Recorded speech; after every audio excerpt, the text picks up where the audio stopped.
Hey, folks, welcome to Shooting Up North. I'm your host, Lewis Carlin. We're here right here on the Alliance Pro Wrestling Network. Thank you so much for joining me.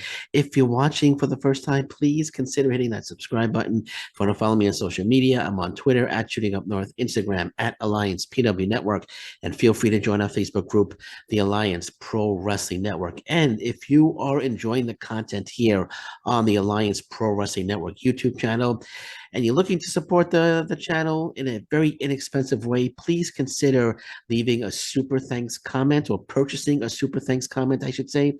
It's a fun little comment that you could leave. When you purchase it, you get a fun animation and you get a colorful comment that's fully customizable as well that you can leave for each video that you purchase the comment on. And in addition to that, I give you a shout out on the very next pre-recorded podcast, not live stream, but pre-recorded podcast, and you get a little credit page at the end of the podcast as well, giving you thanks as well for purchasing the Super Thanks comment. So you want to purchase a Super Thanks comment every podcast that's released, every upload, you'll see icons underneath the podcast. You'll see a thanks icon. Click on that icon, and it'll take you to where you can purchase a Super Thanks comment. And I believe they start like about $2. So if you're enjoying the content and you're looking to support the podcast, please consider purchasing a Super Thanks comment. And speaking of Super Thanks comments, it is time for a shout out. I want to give a shout out to Ronnie Southern. Ronnie Southern, thank you so much for purchasing a super thanks comment. I really appreciate it. Ronnie Southern, thank you so much. I really appreciate the support. Again, Ronnie Southern, thank you very, very, very much. Okay, so let's get into it. This is Impact Wrestling news, notes, and opinions for August 29th, 2022. Let's get into it. Killer Kelly was actually contacted by AEW back in 2020. Let's read here. This is Post Wrestling put this out. It said the month prior to her Impact debut, this is back in 2020. She wrestled for Black Label Pro and GCW at Josh Barnett's Bloodsport 3.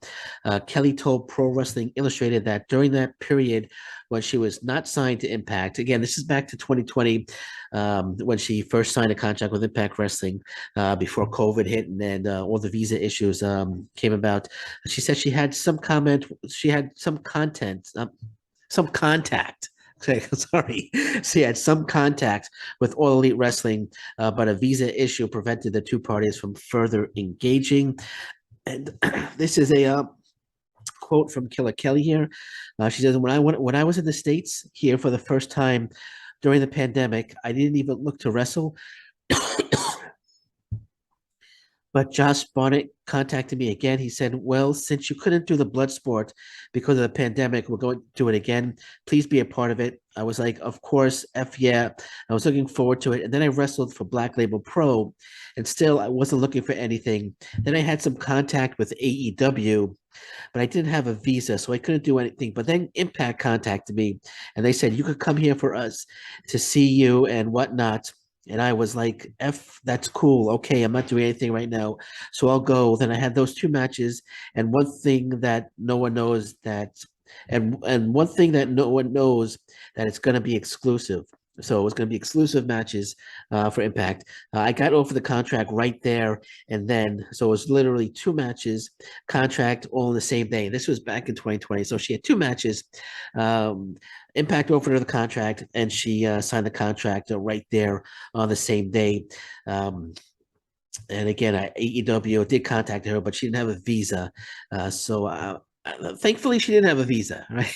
Because I'm glad she's with Impact Wrestling. I think she probably would have signed with Impact Wrestling anyway. But Impact Wrestling saw the talent, and I'm sure they knew AEW had some interest in her, so they signed her right on the spot, which was smart.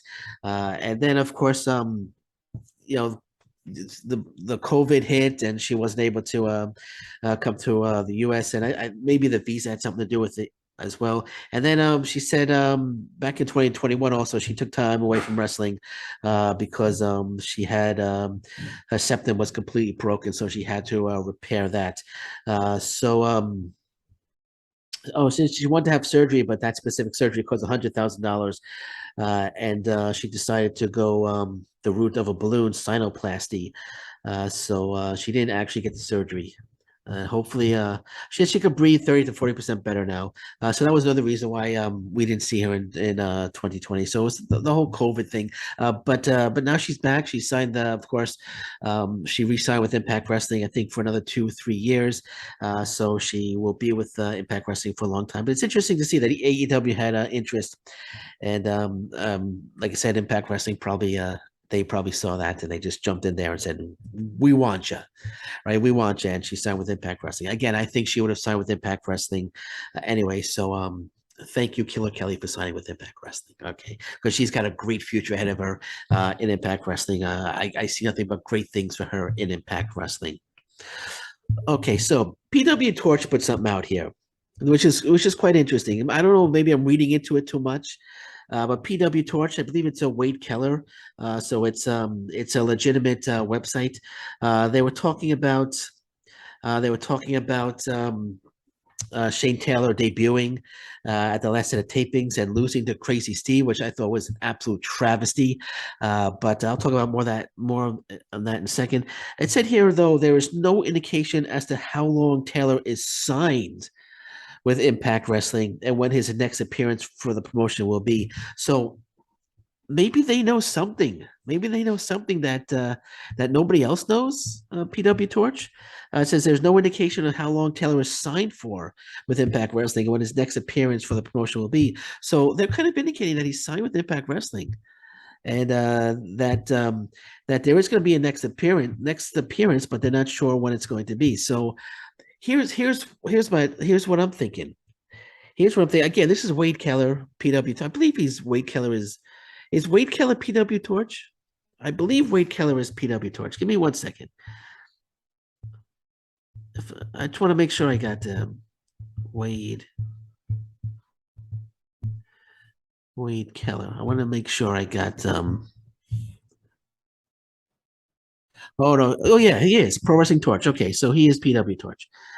Um so he is PW. Okay, so Wade Keller is legitimate he's not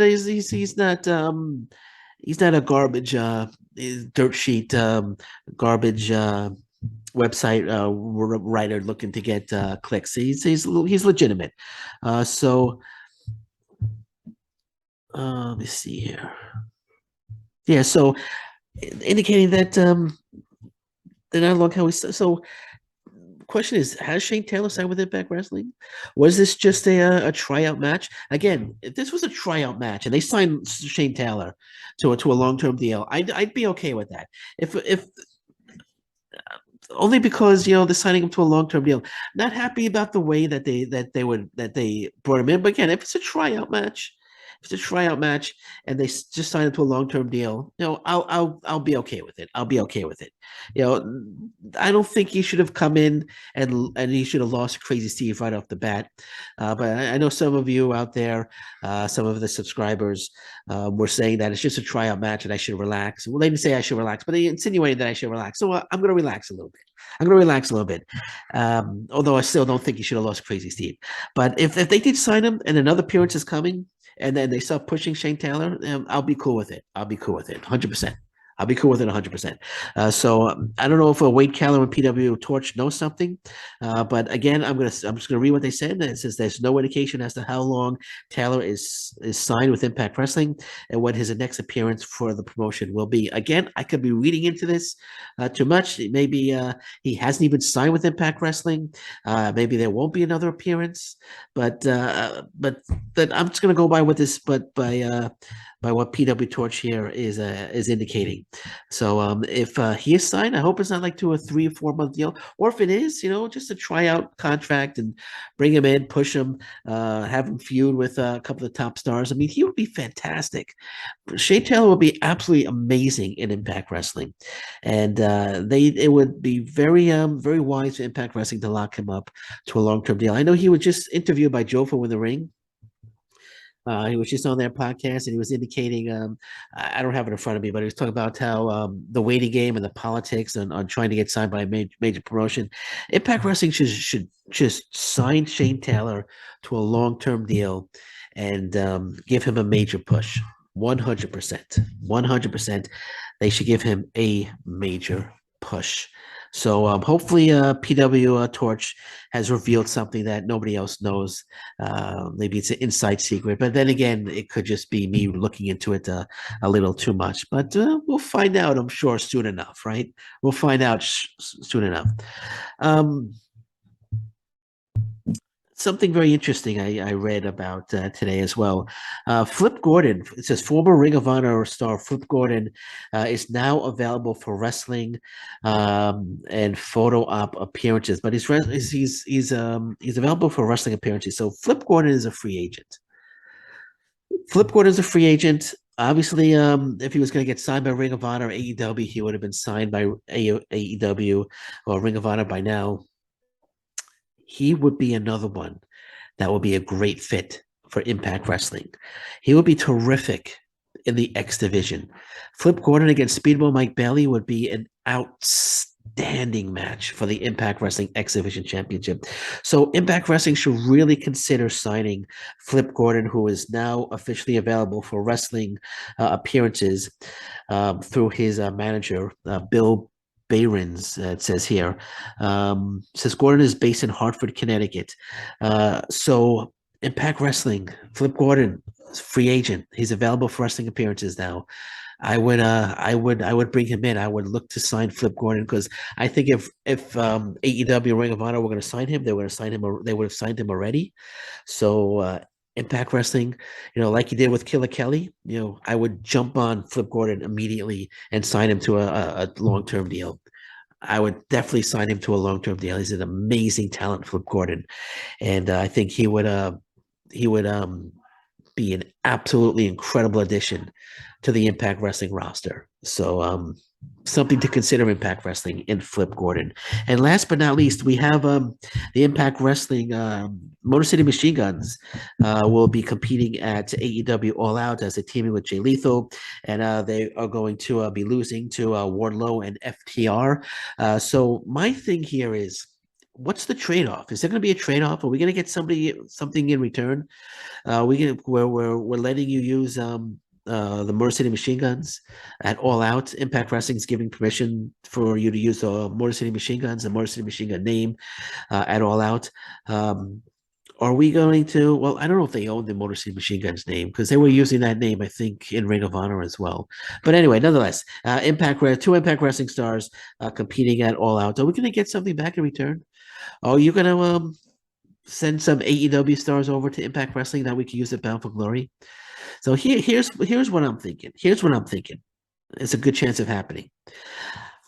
I'm thinking we're going to see FTR at Bound for Glory, and they're going to be taking on the Motor City Machine Guns. I'm saying maybe the IWGP tag team titles will be on the line. FTR will win, of course, but I'm thinking we're going to see FTR at Bound for Glory.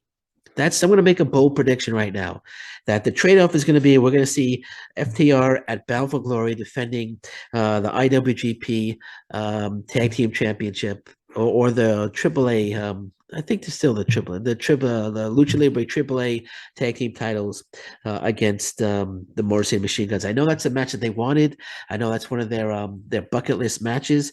So I have a feeling we're going to see that match at Bound for Glory. I'm going to see FTR defending one of their tag team titles against Motor City Machine Guns at Bound for Glory. So that's my bold prediction right there. Okay, so that is it. That is it for me. This is Impact Wrestling News, Notes, and Opinions for August 29th, 2022. My name is Lewis Carlin. Thank you for joining me. And until next time, thank you very much. Take care and stay safe, everyone. So long. Bye-bye.